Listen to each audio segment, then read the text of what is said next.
Sana ikaw. Ayan, thank you po kay Ate Laura and Berakit. Talagang solid since simula pa lang kami po.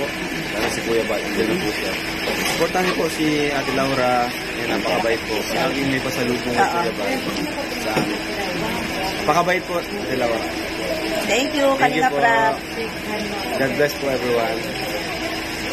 Po, at yun nga po, no, sa lahat po.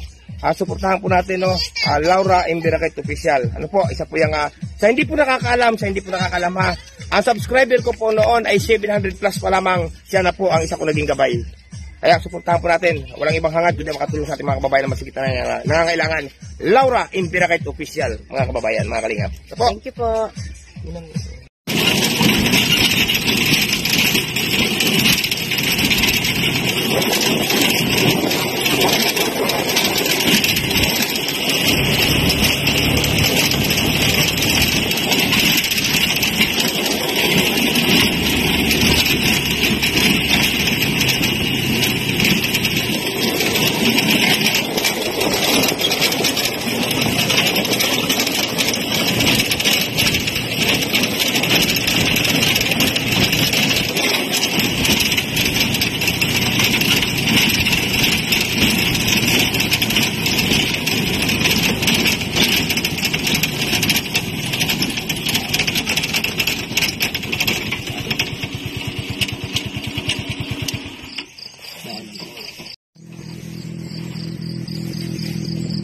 Mga kalingap, nandito po kami sa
punta po kami nakapalungga, mga kalingap.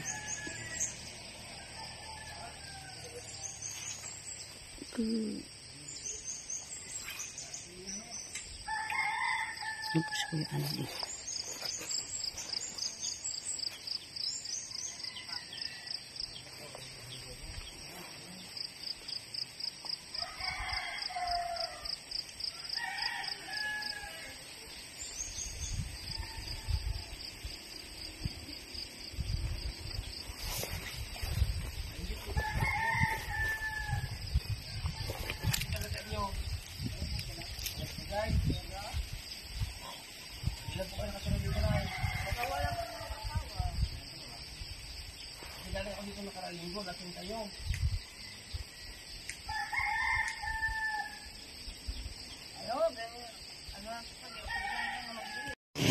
Kay Andy, bababa ko yan at may babag ko. Yan, mga tricycle na pitidaan. Gamit nila.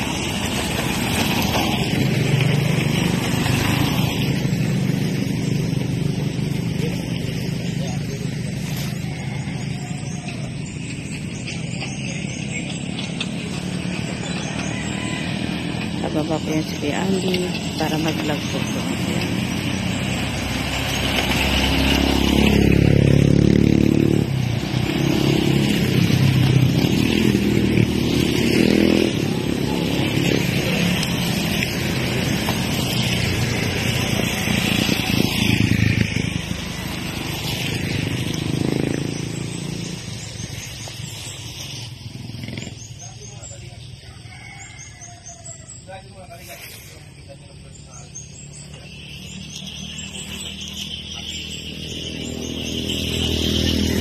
Hello mga kalingap, nandito po ako ngayon sa Kapalongga. Magandang umaga po, tanghali, gabi.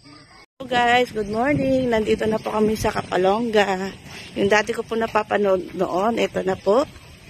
Ayan.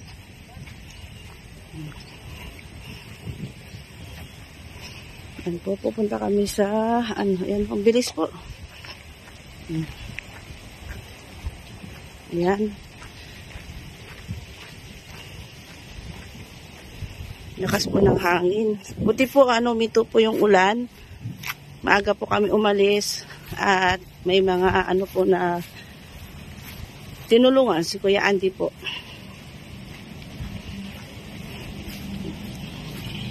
Ang ganda po pala yung place na to.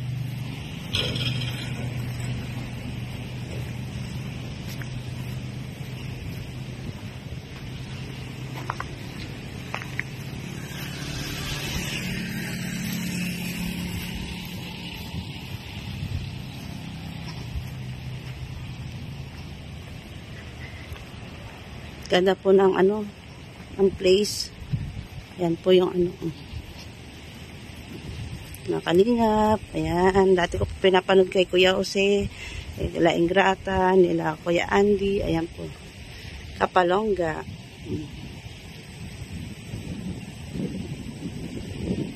Ang ganda po.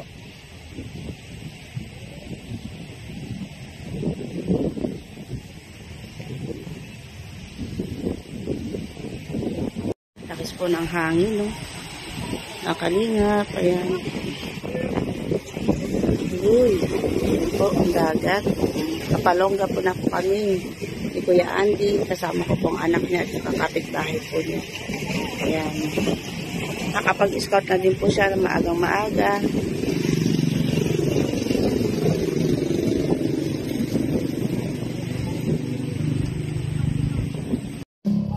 Mga kalingap, ito po ang Kapalongga. Ayan.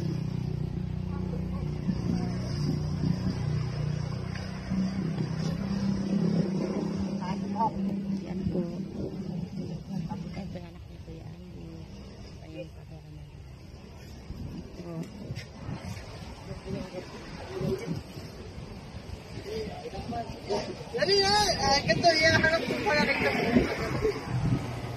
Lakas pa ng hangin dito.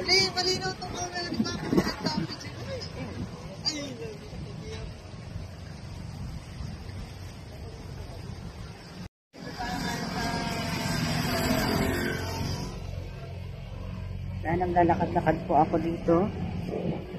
Lakas po ng hangin. Bago po kami pupunta kay Nanay Socorro. Ayan.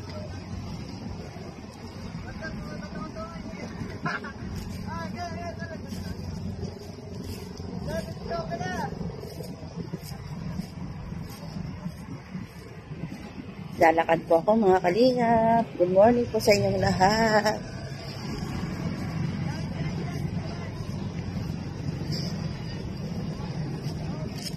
Buti na lang po, minto po yung ulan.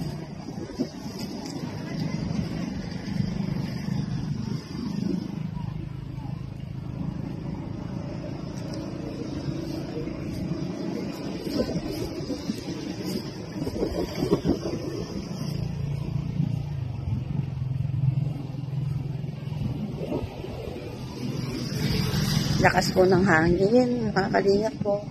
Kaya ba, nandito na po kami sa Kapalongga.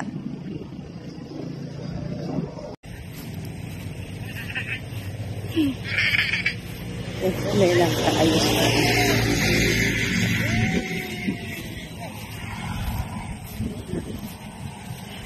Hello, Nay.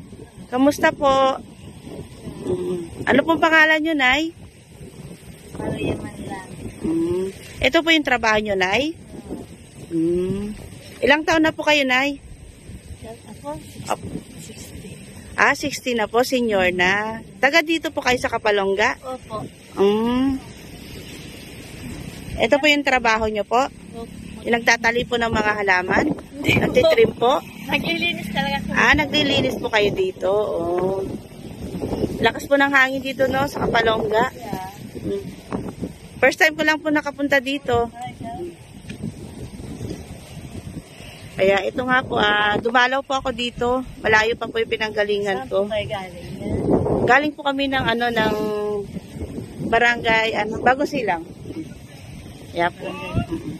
So ilan po kayo anak niyo, Nay? Aba, 10. Ay, ang dami.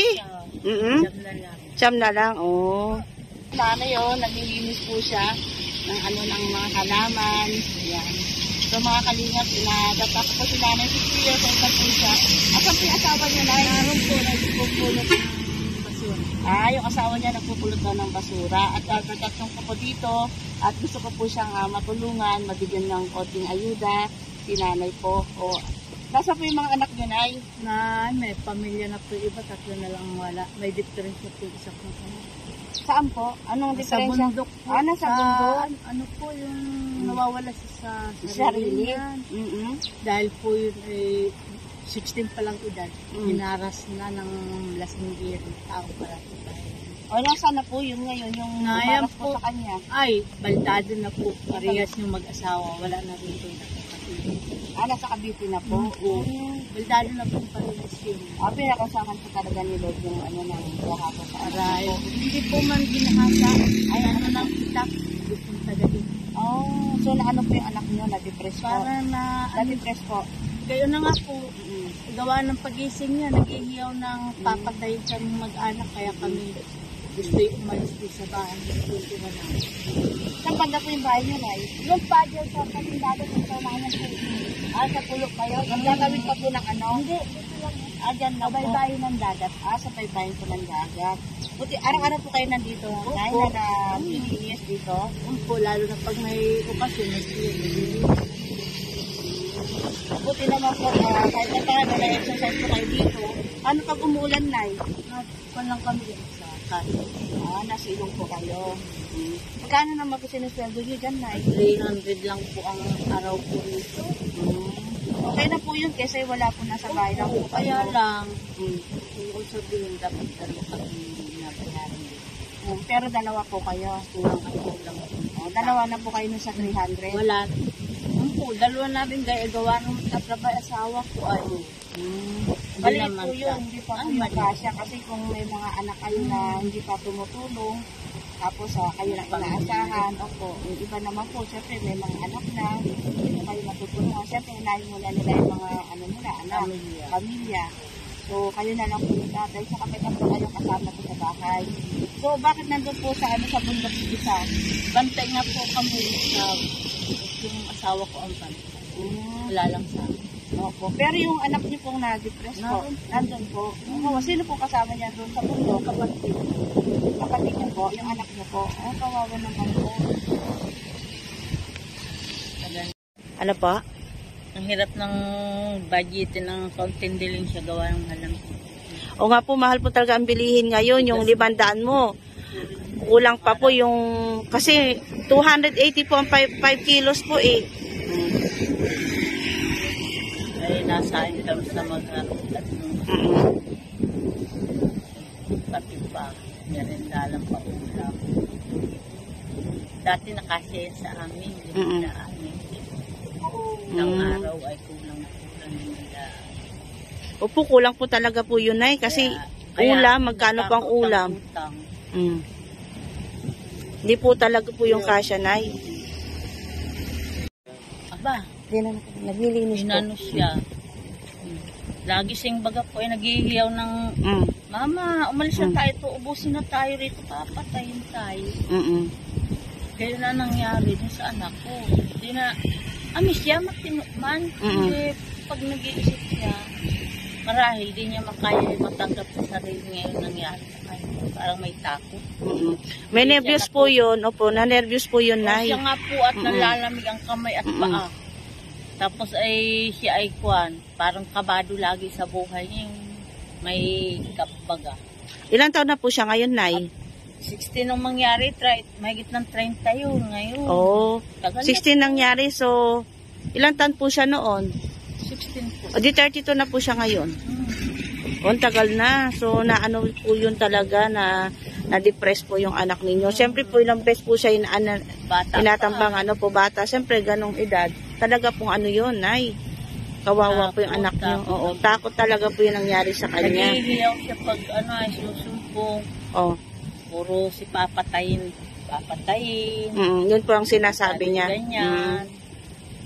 Hindi niyo po pinagamot, Nay? Nagamot naman po Oh. ay kailangan daw po din ay yung libangin. Libangin po, lagi may kinakausap po. At nagpapasalita siya, hindi siya nakatulog ay pag sa gabi. Opo, nagsasalita po siya mag-isa. Kung ano siya sabi niya, gayon, puro yung mga para bagang may kinatatakutan. Ang nervyos po yun, Nay. Siyempre nung nangyari sa kanya 3 beses, siyempre po yun, talagang may ano po siya, nervyos. Siyempre hindi niya inaasa na ganun po nangyayari. Gayon baga po yung sabing tawag dito ay trauma. Na-trauma po nga. Trauma. Ano po. Gayon po ang nangyari sa kanya. Kaya siya naghihiyaw po sinusumpong. Bago paglipas no, matino naman siya. Kaya lang para siya takot na sa tao baga iwas. Kaya yun, nakakaano po no, Nay. Gawa na kung ang diferensya niya ay talagang sa isip. Sa isip po. Kung sa isip, ang diferensya po. Kinapag ko ng nagpapakiramdam ng gawa ng hindi siya makakapagsalita ng nakikita niyang mali. Masasabi niyang mali yan. Hindi tama. Kaya nakakapagsabi siya dahil na papangaralan niya. Ang taong mali. Hindi maganda yan. Sama yan. Agayin siya. Ang taong may tama sa isip, hindi nag-iisip ng gano'n. Opo. Sige lamang ayun ay kuwan ayaw ko. Naakit ko nga sa ito, mag-layas tayo. Alam ko, ayaw ka maglayas, mapahamak pa ako dyan. May ano naman po na, may isip naman po. Minsan, alam niya po. Sumpong lang. So, yung sumpong lang po talaga siya. Siguro yung pagka-nervous niya po noon, parang dala-dala po niya sa utak niya. Pero tinan niyo, pag niyaya niya po, alam niya po, di ba?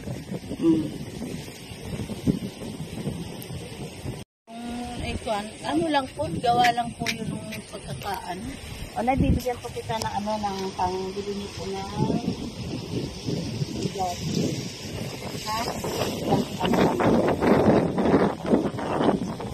Hindi pa natin dito na ina. Tinuruan po pa natin. Yun siya. Babalik ko niya yan sa dahil na pa-straight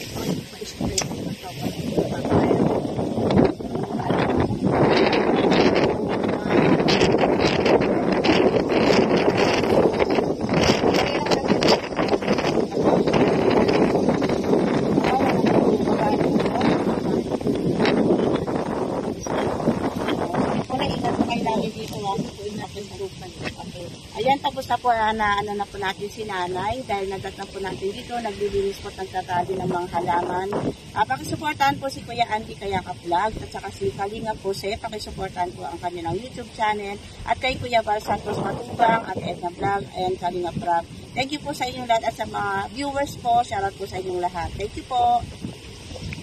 Shoutout po kay Kuya Val Santos Matubang, Ate Edna Vlog and Kalinga Prab at kay Mami Roberna. Shoutout po. At saka kay Ate Inday PB, kay Ate Christy Formosilio, Ate Doldo Mondon, Lolita Dulay, Kian Sam, G Galupe, Jean Plagata, shoutout po kay Merdy Garcia, kay baby ko, shoutout po kay Ate Marcela Brutuyay, shoutout po. At sa lahat mga viewers po at kay Kabsat Shoreline Peace Hunter, shoutout po sa inyong lahat. At sa mga viewers po, abangan nyo po yung mga gagawin kong pagtulong po dito sa Kapalonga. Bye po!